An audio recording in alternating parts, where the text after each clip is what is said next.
ये आज आपका बहुत बहुत स्वागत है। आज हम लोग चतुर्थ क्रियाकलाप एवं पंचम क्रियाकलाप का अध्ययन करेंगे। आइए हम लोग देखते हैं इसमें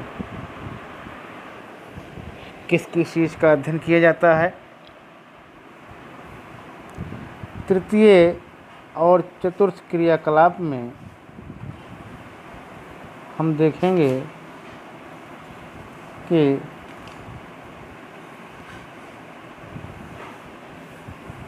इसमें कोपेनहेग और न्यूयॉर्क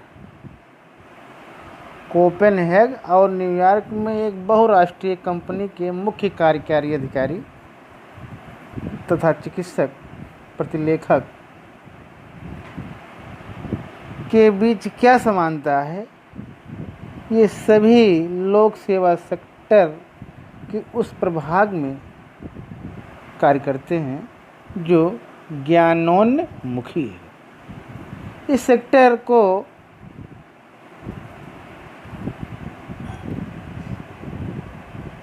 चतुर्थ और पंचम क्रियाकलापों में विभक्त किया जा सकता है। चतुर्थ और पंचम क्रियाकलापों में विभक्त किया जा सकता है। ध्यान दीजिएगा, चतुर्थ क्रियाकलापों में से कुछ निम्नलिखित हैं: सूचना का संग्रहण, उत्पादन, प्रकीर्णन अथवा सूचना का उत्पादन भी। इस प्रकार चतुर्थ क्रियाकलाप अनुसंधान और विकास पर केंद्रित होते हैं।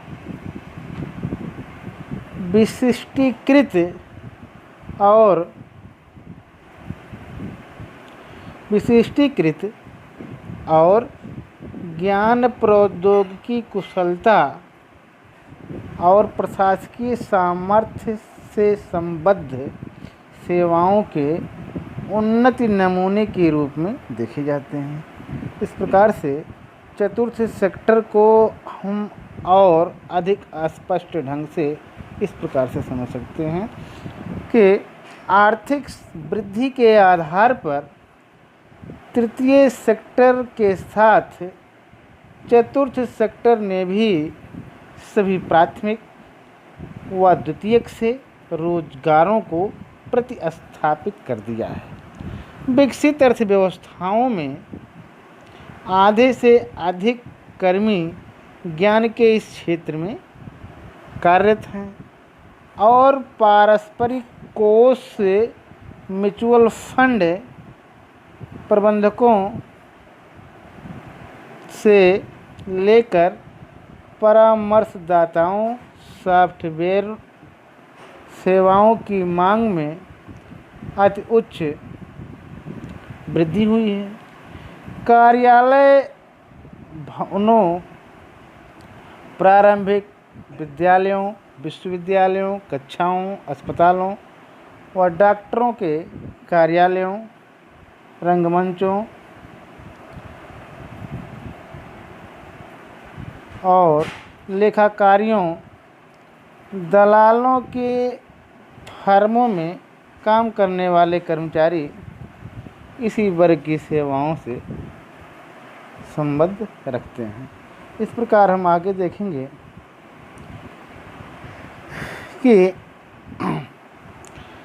इसमें प्राथमिक, द्वितीयक एक सीढ़ी बनी हुई है और इसमें आप देख सकते हैं प्राथमिक, द्वितीयक, तृतीयक, चतुर्थक, पंचम। ये लड़की सबसे ऊपर है। इसके बाद क्या होगा इसके बारे में बताया गया है कि तृतीय क्रियाओं की भांति चतुर्थक क्रियाकलापों को भी बाह्य स्रोतन के माध्यम से किया जा सकता है। ये सेवाएं संसाधनों से बधी हुई, पर्यावरण से प्रभावित और अनिवार्य रूप से बाजार द्वारा स्थानीयकृत नहीं है। ठीक, इस प्रकार से अब हम लोग पंचम क्रियाकलाप को देखते हैं। उच्च स्तरीय पंचम क्रियाकलाप को हम इस तरह से समझ सकते हैं कि उच्चतम स्तर के निर्णय लेने तथा नीतियों का निर्माण करने वाले पंचम क्रियाकलापों को निभाते हैं। इनमें और ज्ञान आधारित उद्योगों जो सामान्यतः चतुर्थ सेक्टर से जुड़ी होती में सूक्ष्म अंतर होता है। पंचम क्रियाकलाप वह सेवाएं हैं जो नवीन एवं वर्तमान विचारों की रचना,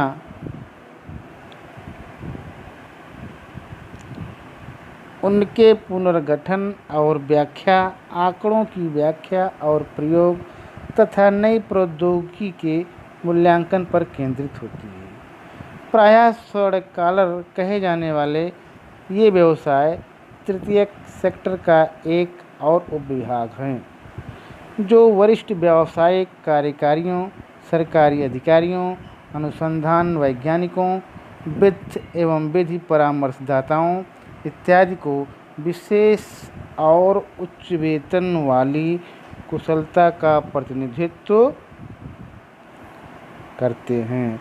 उन्नत अर्थव्यवस्थाओं की संरचना में उनका महत्व उनकी संख्या से कहीं ज़्यादा है। इस प्रकार से हम आगे भी देखेंगे कि बाह्य स्रोतन के परिणाम स्वरूप भारत, चीन, पूर्वी यूरोप, इजराइल, फिलीपींस और कोस्टारिका में बड़ी संख्या में कॉल सेंटर खुले हैं। इससे इन देशों में नए काम उत्पन्न हुए हैं। बाह्य स्रोतन उन देशों में आ रहा है जहाँ सस्ता और कुशल श्रम उपलब्ध है। ये उत्प्रवास वाले देश भी हैं। बाह्य स्रोतन के कारण काम उपलब्ध होने पर इन देशों में प्रवास कम हो सकता है। बाह्य स्रोतन वाले देश अपने यहाँ काम तलाश कर रहे युवकों का प्रतिरोध झेल रहे हैं। बाह्य स्रोतन के बने रहने का मुख्य कारण तुलनात्मक लाभ है। पंचम सेवाओं की नवीन प्रवृत्तियों में ज्ञान प्रक्रमण, बाह्य स्रोतन और होम शोरिंग है जो बाह्य स्रोतन का विकल्प है। ज्ञान प्रकरण बाह्य स्रोतन, उद्योग, व्यवसाय प्रक्रमण बाह्य स्रोतन से भिन्न है क्योंकि इसमें उच्च कुशल श्रमिक सम्मिलित होते हैं। सूचना प्रेरित ज्ञान की बाह्य स्रोतन है। ज्ञान प्रकरण बाह्य स्रोतन कंपनियों को अतिरिक्त व्यावसायिक अवसरों को उत्पन्न करने में सक्षम बनाता है। ज्ञान प्रकरण बाह्य स्रोतन के उदाहरणों में अनुसंधान और विकास क्रियाएं, ई लर्निंग, व्यवसाय अनुसंधान, बौद्धिक संपदा अनुसंधान, कानूनी व्यवसाय और बैंकिंग सेक्टर, ये सब चीज़ें आते हैं इसके अंदर। ठीक, इस प्रकार से हम देखेंगे बाह्य स्रोतन अथवा ठेका देना दक्षता को सुधारने और लागतों को घटाने के लिए किसी बाहरी अभिकरण को काम सौंपना है। जब बाह्य स्रोतन में कार्य समुद्र पार के स्थानों पर स्थानांतरित कर दिया जाता है तो इसको अपतरण कहा जाता है या ऑफशोरिंग कहा जाता है। यद्यपि दोनों अपतरण और बाह्य स्रोतन का प्रयोग इकट्ठा किया जाता है।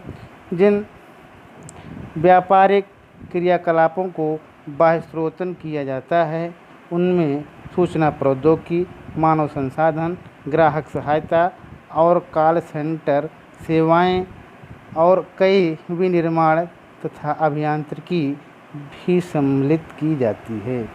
आंकड़ा प्रक्रमण सूचना प्रौद्योगिकी से संबंधित एक सेवा है जिसे आसानी से एशियाई, पूर्वी यूरोपीय और अफ्रीकी देशों में क्रियान्वित किया जा सकता है।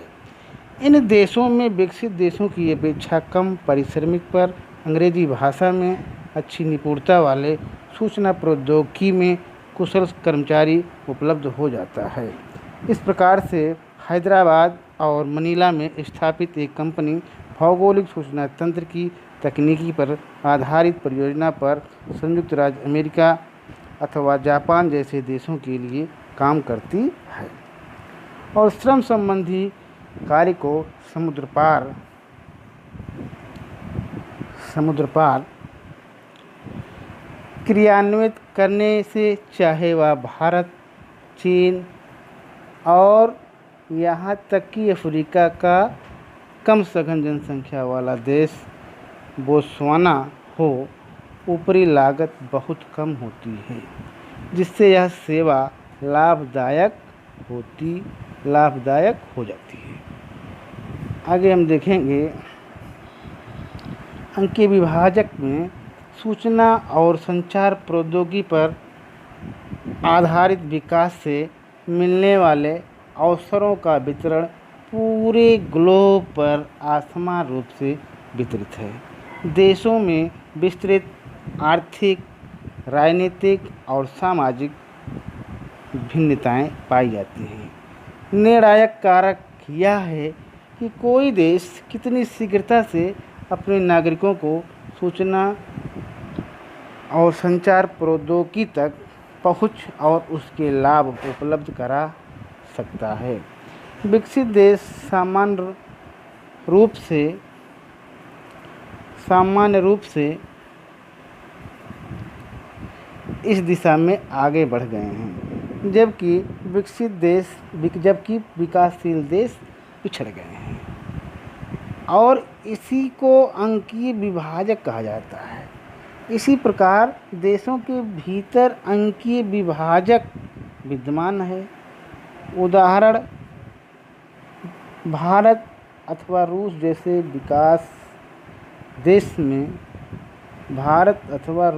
विशाल देश में यह असंभावी है कि महानगरीय केंद्रों जैसे निश्चित क्षेत्रों में परिदृष्ट ग्रामीण क्षेत्रों की तुलना में अंकीय विश्व के साथ बेहतर संबंध तथा पहुंच पाई जाती है। इस प्रकार से आज हम लोगों ने लेसन 7 में चतुर्थक एवं पंचम क्रियाकलाप का अध्ययन हम लोगों ने किया। आज यहीं तक। धन्यवाद।